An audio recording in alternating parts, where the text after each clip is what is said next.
Greetings.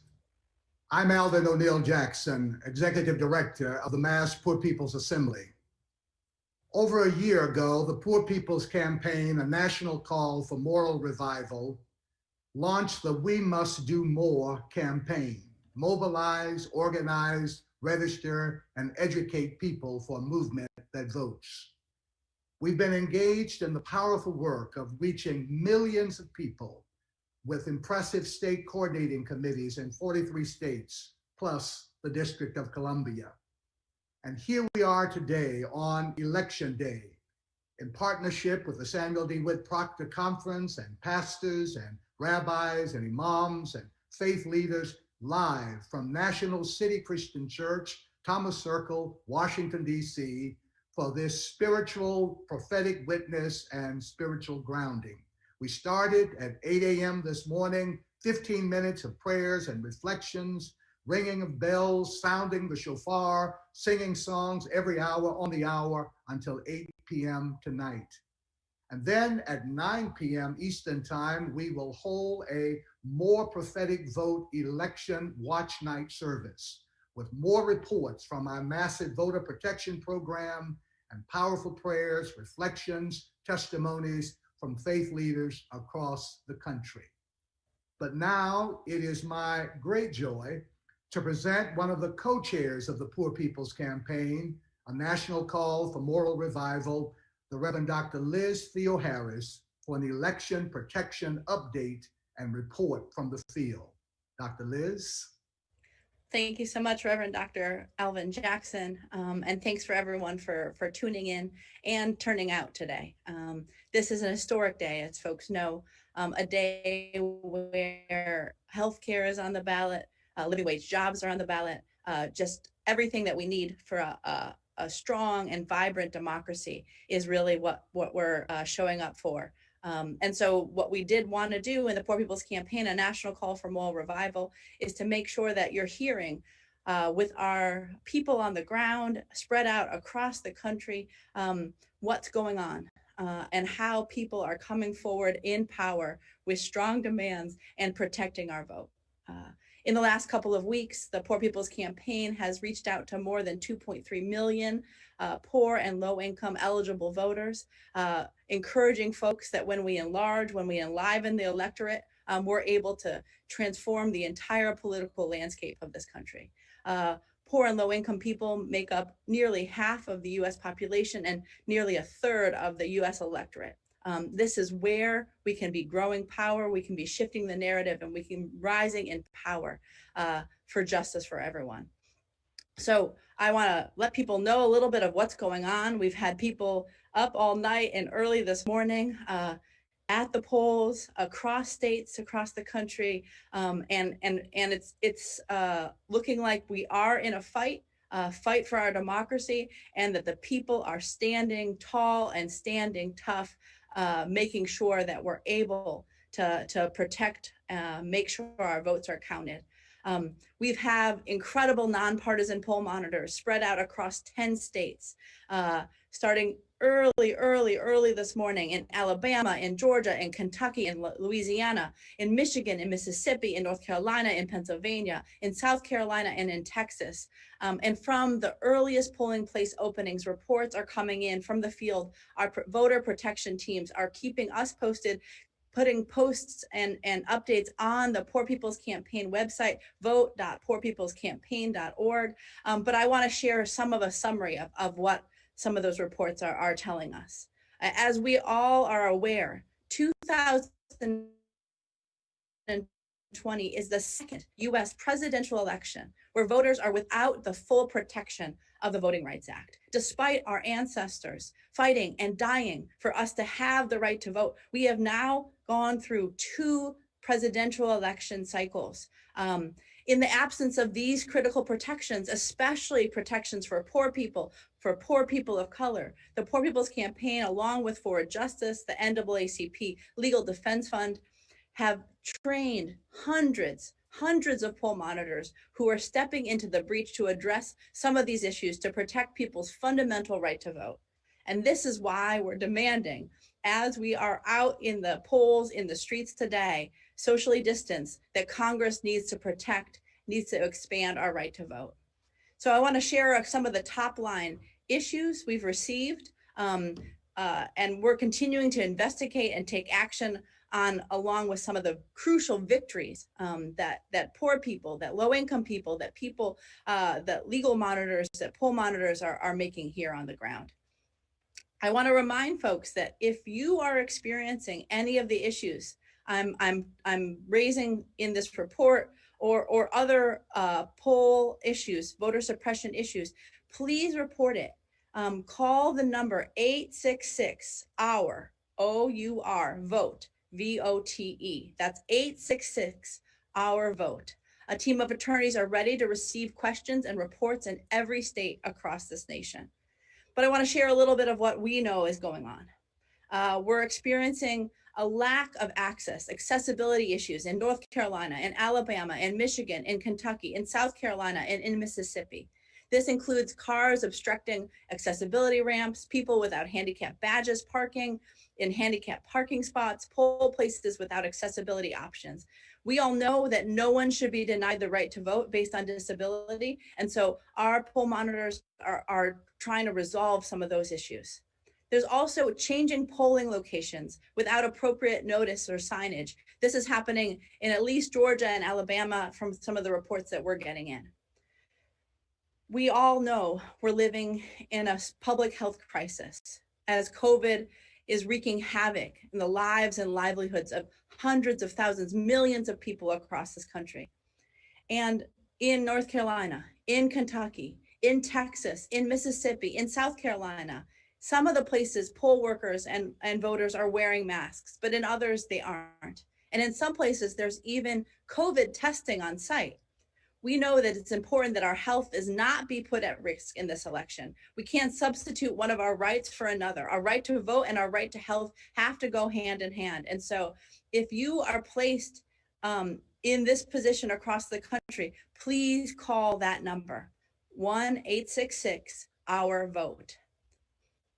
We're experiencing and we're hearing from reports on the ground is that there's a lack of signs, that poll places are without signs, without street level signs, and where signage is directing people is minimal. This is happening in Pennsylvania, in North Carolina, in Louisiana, and in Michigan, in Georgia, and in Texas. And what we also heard starting early this morning, that there was the late opening of polling sites. This happened in Pennsylvania and in Kentucky and Alabama and South Carolina and North Carolina. Folks were in long lines for hours before polling sites were starting to open up. There's also long lines in many of those places and many more. We're hearing this all across the country, but from our poll monitors, we're hearing about long lines, long waits in Pennsylvania, in Kentucky, in Louisiana, in Mississippi, in South Carolina, and in Texas. This morning, we had voters in Pennsylvania arrive with no provisional ballots in place. In Philadelphia, folks arrived to their polling places that were not prepared with the necessary provisional ballots, which led obviously to frustration and to confusion. We have our team working to make sure that the county officials send these sites the necessary provisional ballots. And these are some of the kind of fights that are having to take place, and our legal team and our poll monitors are in place to make them. We are hearing about some of a police presence and some voter intimidation issues happening, especially in Kentucky and in North Carolina. Our volunteers are responding with our voter protection team to any efforts to intimidate at the polls. We know that voter intimidation takes many forms that might even just mean a law enforcement presence. Voter intimidation is prohibited under federal and state law. Chief judges and site managers in North Carolina have the right and obligation to immediately eject people engaging in intimidating action. And we know that voters across the state are showing up in droves today to express their right to vote, and that they will not be deterred. And so what we are hearing and seeing is that people are not being deterred, but our right to vote should not be intimidated. We're also hearing about voting machines malfunctioning in Georgia, in Pennsylvania, in Louisiana, in South Carolina. And again, I want to remind folks that if you are voting or if you learn that there are machines malfunctioning where friends and family are voting, you need to report it to 866 Our Vote. Where there have been stoppages in voting, we can advocate for extended time. We can advocate for getting paper ballots. No one should be deterred from voting. And here's a tip. When paper ballots are provided as a remedy, they should be regular ballots. They shouldn't be provisional. One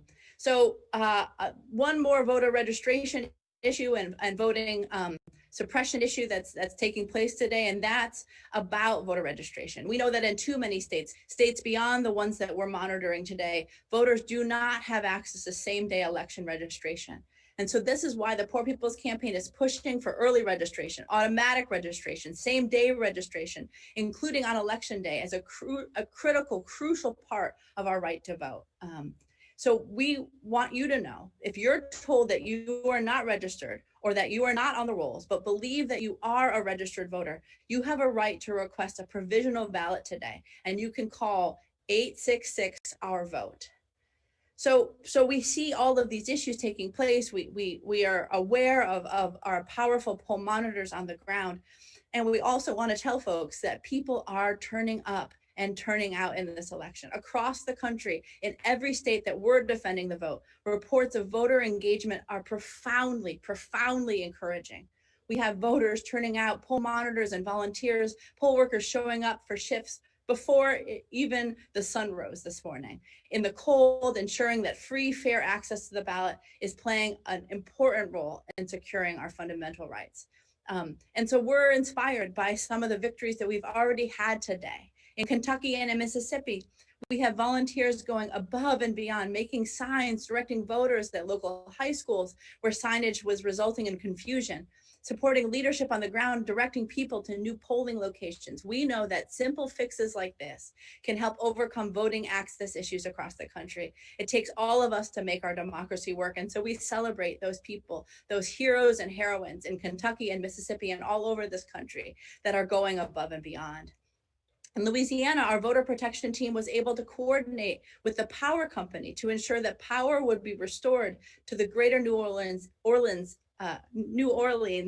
area, where there's a poll site before Election Day after Hurricane Zeta. No polling sites in New Orleans or in Jefferson parishes were without power from this morning on in all the reports we received. So, but if you do hear about a site without power, make sure you call 866 Our Vote. But a powerful work on the part of the voter protection teams to make sure that we have power for this important election. Also in Alabama, in Michigan, and other places, voters have been arriving early to make sure their votes count. In parts of Mississippi, we're seeing record turnout. When we remove barriers to vote, we can build the power for the poor. People are waiting in lines, they're wearing masks, and ain't nobody, like the song goes, gonna turn us around, because we're a movement that votes. So I just wanna appreciate people for all the work that's going on, celebrate these poll monitors all across the country, celebrate the more volunteers that have been mobilizing and organizing, registering and educating people for a movement that votes, and knowing that when we show up, we can change this country. I want to also remind folks that we have some powerful demands in this Poor People's Campaign, including demands around voting rights. And on this day and on every day, we come forward with these demands about protecting and expanding the right to vote. So I want to share those demands, remind people about the power of people participating and leading this democracy.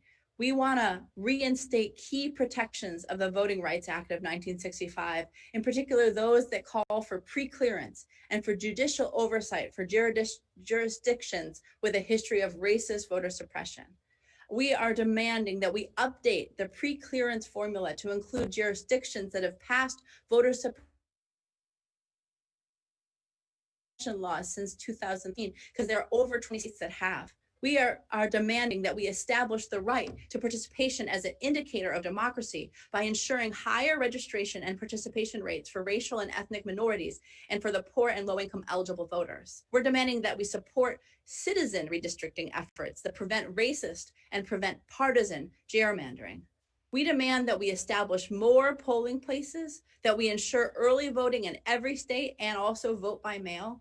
We are demanding that we institute online registration, automatic voter registration, same day registration, early registration for 17-year-olds and verifiable paper records. And we're also demanding that we expand the right to vote to the currently and formerly incarcerated. We believe that federal judicial appointments must take into account nominated judges with histories of decisions on voting rights, and we demand that we should make Election Day a national holiday. There is powerful work happening all across this land. I want to thank folks with the Poor People's Campaign, a national call for moral revival, the powerful poll monitors, the organizers, and many of us, of the 140 million poor and low income people who are rising up to demand justice for everyone. We know that we hold the key to transformation of the society, and we are going to keep on organizing. We're going to keep on showing up, and we encourage everybody to stay in those lines, to report any kind of funny business that's going on, and to stay strong, to stay strong. I encourage you to keep on following updates with the Poor People's Campaign at vote.poorpeoplescampaign.org.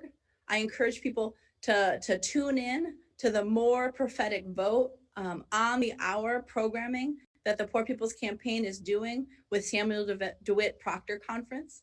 And I ask folks to show up this evening at 9 p.m. Eastern time till 11:15 Eastern time for a watch night voter protection service. We'll be updating folks throughout the day. You can tune in again at 6:30 Eastern time for another update about what we're learning on the ground.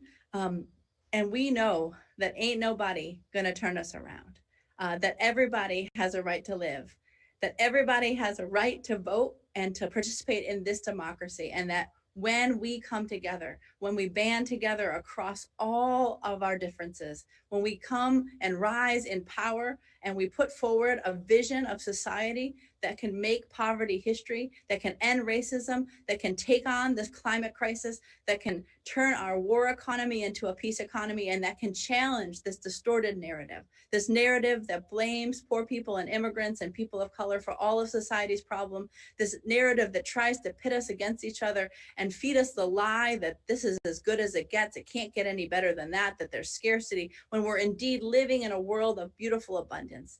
But that when we shift that narrative, when we build the power of poor and low income people into a mighty force that votes together, that organizes together, and that raises a sound for justice together, that we indeed can change this nation. We thank you for joining us right now. Please tune in at 2 o'clock for the More Prophetic Vote. And on the hour at 3 o'clock, at 4 o'clock, at 5 o'clock, at 6 o'clock, at 7 o'clock, at 8 o'clock Eastern time today. And at 6:30, come back and hear more about what's going on with our powerful voter protection plan. We'll be in touch. Ain't nobody gonna turn us around. We're gonna rise in power and be well. Thank you so much.